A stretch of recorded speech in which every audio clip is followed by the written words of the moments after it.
Били гуртом, виламували руки та плюндрували віру. 61-річного кримськотатарського бранця Сервета Газієва катували та силою поголили в російській тюремній лікарні. Про насилля він розповів своєму адвокату Едему Самідляєву. Сервета Газієва, якого окупанти звинувачують у тероризмі через нібито причетність до Хізбут Тахрір, утримують в ростовській тюремній лікарні. Туди його доправили після перенесеного інсульту. Тяжко хворого кримського татарина тримають у камері з 3 психічно хворими людьми. Окупаційні силовики намагалися силою змусити Сервета Газієва проголосувати на виборах до Російської думи, а коли він відмовився, привселюдно принижували. Он сообщил сотрудникам, что не будет голосовать, так как является гражданином Украины и в связи со своими религиозными убеждениями. На что они как бы сначала отреагировали нормально, не хочешь, не надо. После этого их вывели во двор, где было много сотрудников этого МОТБ. Там начали нецензурно выражаться в его адрес сотрудники, оскорблять его чувства религиозные. За кілька днів до нього прийшли 4 російських силовиків. На камеру запитали, чому він не голиться. А коли Сервет Газієв відповів, що носитиме бороду як правовірний мусульманин, силовики гуртом накинулися на нього. Вчетвером повалили его на кровать, ноги находились на полу. Сверху на него встал один из сотрудников, на его спину. 2 других заламывали руки, и 4 сбрил ему бороду. На сегодняшний день, когда я его посетил в СИЗО, у него болит спина, болит позвоночник, болит плечо, видно, вывихнули. Рука правая болит, говорит, что это от позвоночника идут боли. Прибыв в следственный изолятор, он об этом сообщил и врачам, и оперативникам, однако они никаким образом не отреагировали, с его слов никак не зафиксировали это. Вчера только ему сделали 1 укол, диклофенак, и все.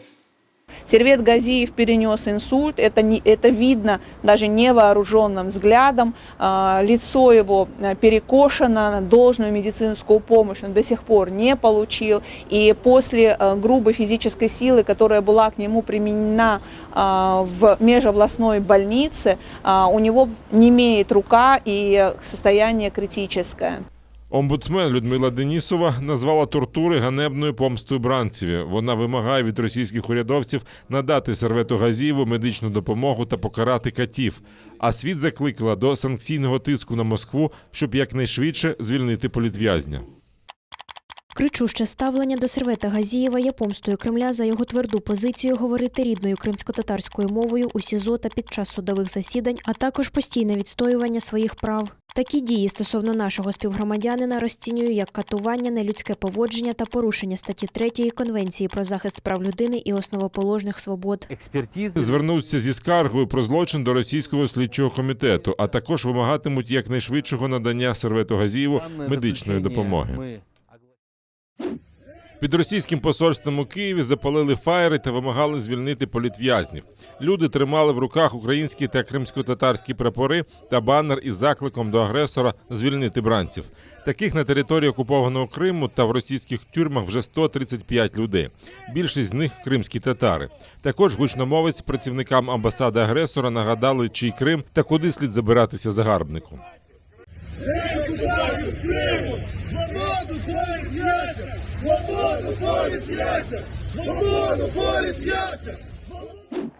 Дорожня карта повернення Криму. Уряд затвердив план заходів щодо реалізації стратегії деокупації і реінтеграції півострову. Це документи, які містять детальні кроки деокупації та залучають до цього найкращих експертів та аналітиків з усього світу, заявив прем'єр-міністр України Деніс Шмигаль. Сам проект стратегії деокупації і реінтеграції тимчасово окупованій території Автономної Республіки Крим та міста Севастополь ще 11 березня ухвалила Рада національної безпеки та оборони. Завдання стратегії – створення умов для деокупації та безпечної реінтеграції півострова, нейтралізація загроз національній та міжнародній безпеці та забезпечення прав і свобод людини. Він разом із відповідною стратегією буде нашою комплексною дорожньою картою, завдяки якій ми повернемо український Крим. Ми вже наголошували, що Кримська платформа – це не одноразовий захід, який зникне потім з порядку денного. Ми приймаємо комплексні документи, які містять дуже детальні кроки деокупації. Ми залучаємо до цього питання найкращих експертів та аналітиків з усього світу. Ми документуємо всі злочини країни-агресора і змусимо Росію платити за ці злочини в міжнародних судах. Ми працюємо з нашими країнами-партнерами там в рамках міжнародних організацій, в рамках міжнародних домовленостей, аби тема Криму постійно була на світовому порядку денному.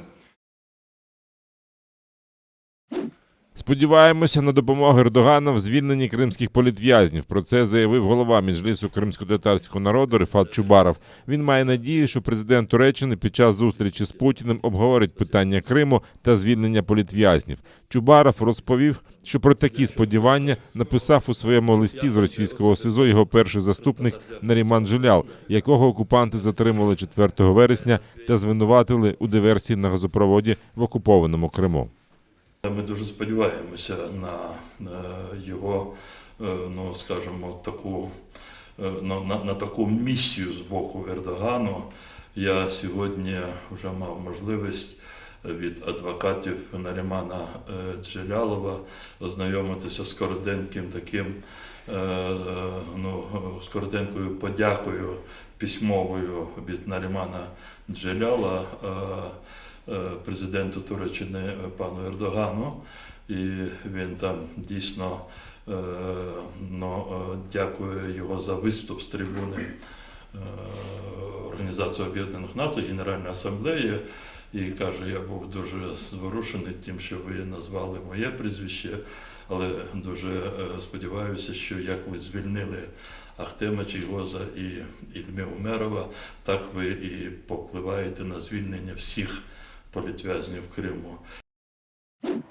Між президентами Туреччини та Росії відбулись переговори вперше за 1,5 року. Реджеп Таїп Ердоган та Володимир Путін зустрілися в російському місті Сочі.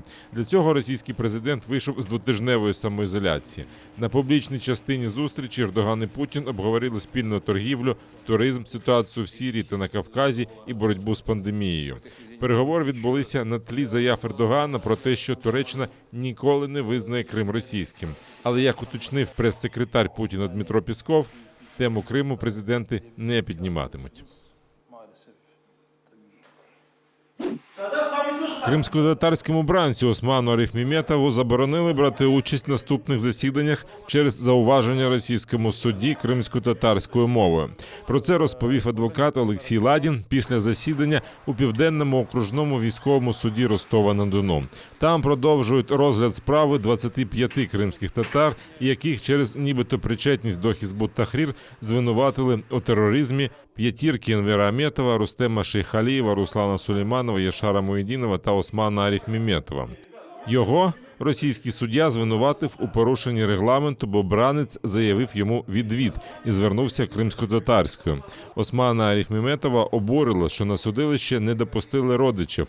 За це суддя вирішив відсторонити його від засідань, але спершу сплутав з Русланом Сулеймановим. Корсаков пояснил свое решение, что якобы Сулейманов с Арифметом был перепутан, и принял решение об удалении Османа